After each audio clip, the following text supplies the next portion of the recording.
All right, so I wanted to do this while it's fresh in my mind, okay?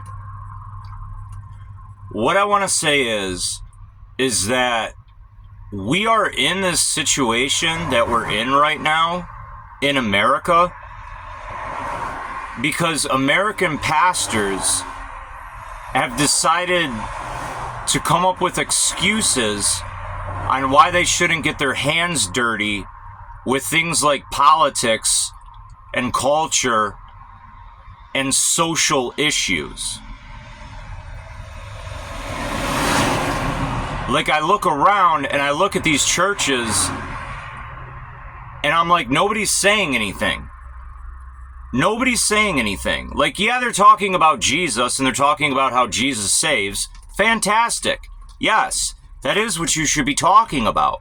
But at the same time, your role as the church in a nation is to guide the nation the way that God would want the nation to be guided.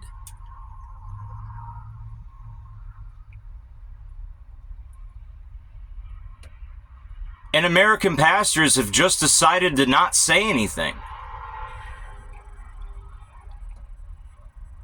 and to remain mute. And look at where we're at. And this goes back before I was even born. How did prayer ever get out of the schools? How did that ever even happen?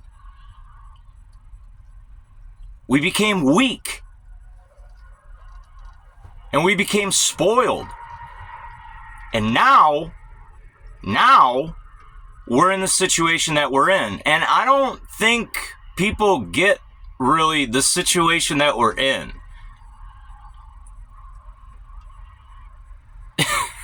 Like, it's a wrap.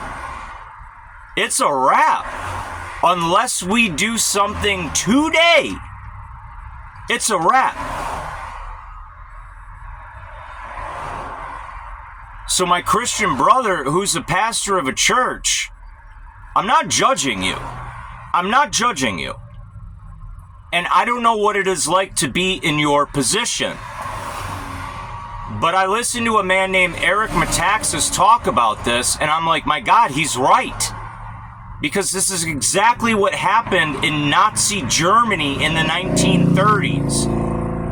The pastors sat by and didn't say a word. And look what happened. It's time to stand. It's time to wake up. It's time to wake up, and it's time to do something. It just is. Again, no judgment. I'm not hating on anybody. I might have done the same thing if I was in that position, but like, I have this enlightenment now and this revelation now. Well, in 2020, I disagreed with a lot of what the church did in 2020. But that's in the past. It's 2024 now. And it's time to wake up, stand up, and speak up. For real. Otherwise, I mean, you're going to be begging for grains of rice in Mandarin. If you're left alive for that long. Maybe you denied Christ to remain alive that long. You know, because if you can't stand for Christ now, I don't see how you can stand for Christ then. Just saying.